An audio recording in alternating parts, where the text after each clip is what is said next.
Hey guys, got another Saber video for you, breaking down a commission build for Fred. This is a KRSabers OWK2. This is the third one of these that I've done now. It's pretty simple. I'm going to try and keep this video short and sweet, because you've seen these before at this point. I'll just run you through putting the battery in, getting it up and running, and some of the features. In terms of components, it is a shtokcustomworx V3 neopixel connector up the top, then a Proffieboard 2.2, 28mm bass speaker. There's no accent lighting in any of this.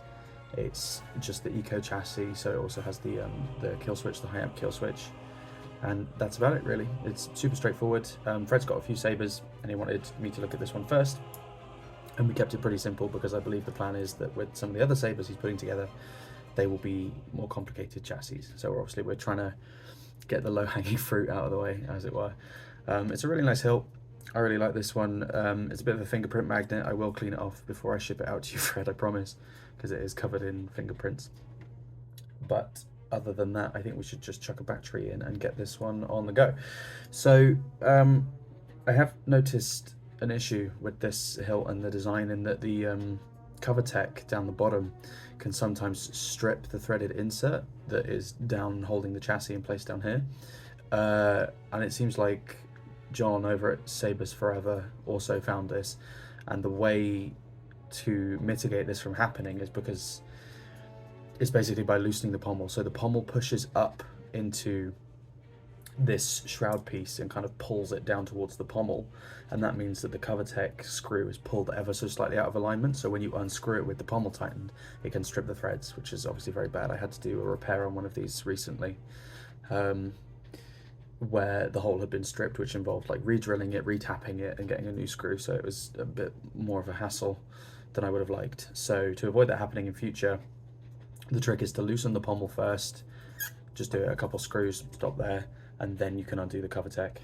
I've epoxied this one in place for you, the screw, so the cover tech acts like a thumb screw, and then the entire lower shroud and pommel will slide off. Like I said, pretty simple install. The only downside of this not being the crystal chamber variant of the chassis is there's nowhere to hide where the wires join in the middle, so you can't hide your crimes with this build, unfortunately. But it's pretty simple. Obviously battery goes down here, speaker there fires the sound out down through the pommel. This one's turned out pretty loud. I made sure to seal the speaker as best I could to make sure that the sound was nice. Your soundboard lives up inside up here. A micro USB card is micro USB cable is quite easy to plug in up here. If you're looking to get the SD card out, you might need a pair of tweezers to do it. Obviously take the battery out when you do this, because you don't want to risk shorting anything. Just a quick bit of information about this top section up here. These bezels that around the top of the emitter piece, they were very, very loose. I tried tightening them as best I could, but they would not stay, so I put a tiny bit of Loctite thread locker up on these to hold these in place. They will come loose if you apply enough force, but obviously they don't rattle now. Same deal with the switches. So the red plunger, which is in this case your activation button on this one, it wasn't actuating the switch nicely, so I put a tiny bit of thread lock on the inside of this, screwed it down so it was at the right depth, and then stopped there and let the thread lock dry. So these buttons are kind of glued in place.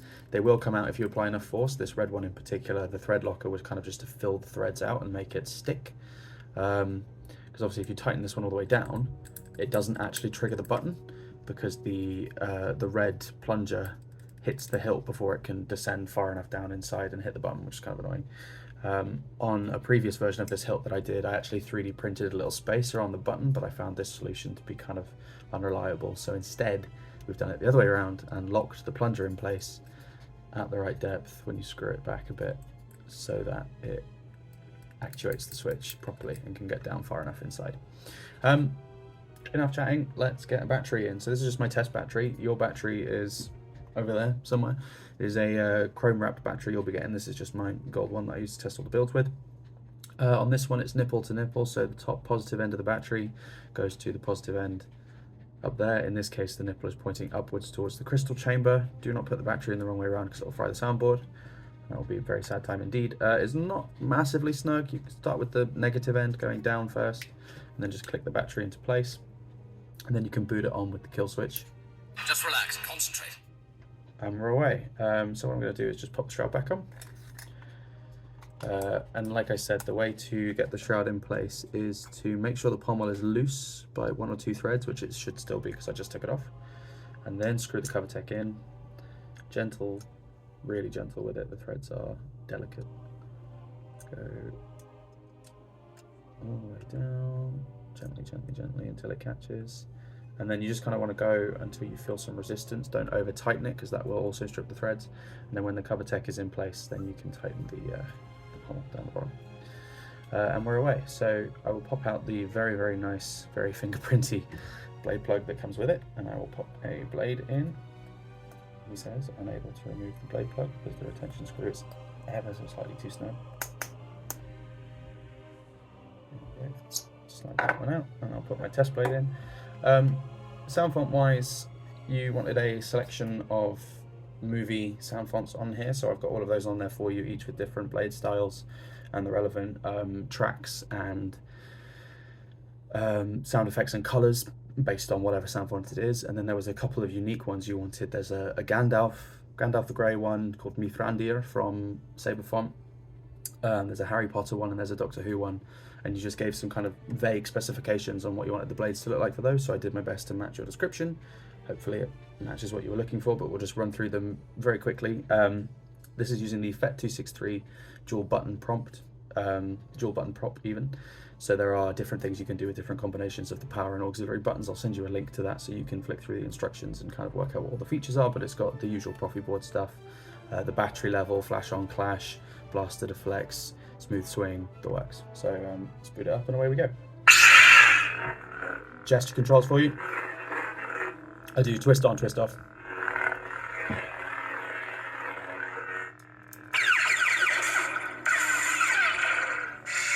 So that was the Obi-Wan Geonosis font. This is Obi-Wan Camino with a rain blade as if he's on Camino. It's very crunchy.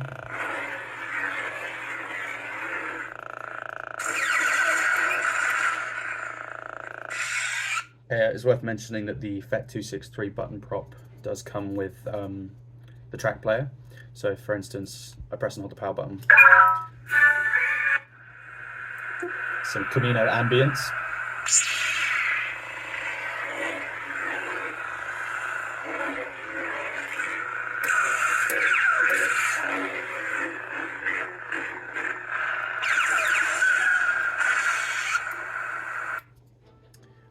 I think next one is probably another Obi font. Obiwankenobi. Yeah, this is the OWK1 by Kyberphonic. So this is a Phantom Menace font. So the blade style is a prequel blade style, and the blade color is slightly lighter, slightly light blue.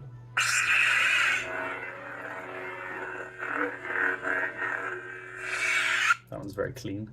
Obi-Wan. And then this is Obiwankenobi 3 from Revenge of the Sith. Very blue blade.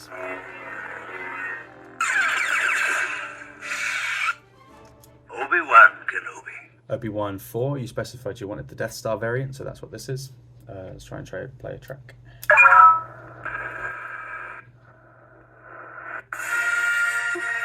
Okay.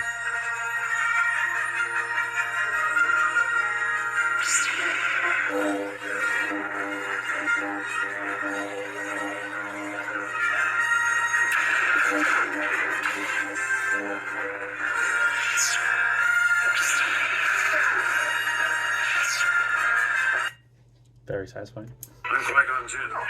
Qui-Gon sound font.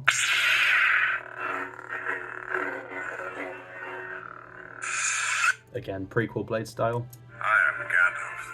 So now we enter some of the more unique ones. This is Mithrandir from Soundfont, and the blade you wanted was a kind of white, glowing, I guess almost like crystalline blade. I believe the Soundfont is based on the scene in which Gandalf is fighting off Sauron, and he's holding his staff up to deflect Sauron, which I think was cut content. I don't think that was in the final version of the movie, but yeah, it's great.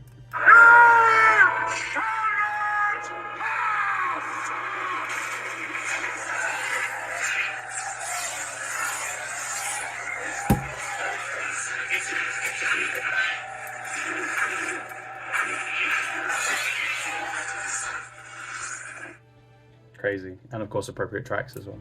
So do all who live to see such times, but that is not for them to decide. All you have to decide is what to do with the time. Gonna get emotional. It's a fez. I wear a fez now. Fezes are cool. Doctor Who sound font. So you wanted a cyan blade that kind of flickered, and I've added in some impacts on all the blaster bolts and the clashes and things like that.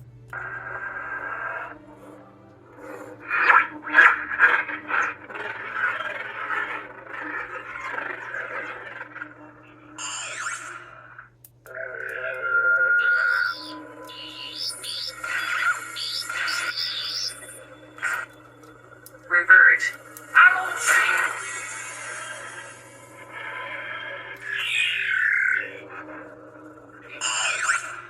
Very unique sound font, and this is the last of the lot, and it is a Harry Potter sound font. You're a wizard, Harry. Red blade, white at the base, and white flecks across it.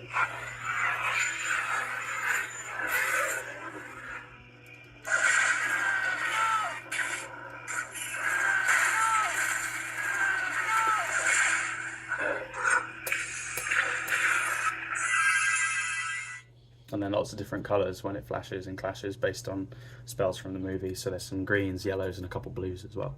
I think that's pretty much it. I mean, it's a pretty self-explanatory saber. It's really straightforward to use. Obviously, when you're done with the saber, unclock the pommel by like 2 or 3 turns. Loosen the cover tech. Whole shroud comes off again. And flip the kill switch. And then it's ready for storage. If you've got any questions about anything that I've shown off, please do let me know, and I can make any modifications that we need to do before we get this one shipped out to you. Otherwise, I think this one is pretty much ready to go. It was a pleasure putting this one together for you. If you have any concerns, particularly about the blade styles, because I know you kind of wanted me to wing it on those and use my best judgment, so hopefully they are matching what you saw in your head. If not, we can get those altered before I ship it out to you.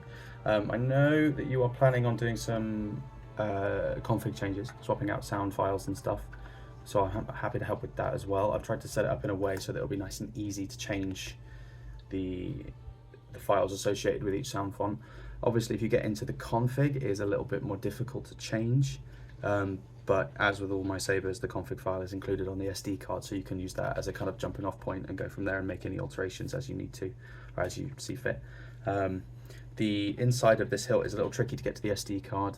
Use a pair of tweezers to pull the SD card out, but obviously don't put a battery in case you short anything when you're doing that. But the USB port is nice and easily accessible, so it should be relatively straightforward to make any changes that you want to. I hope you're happy with it.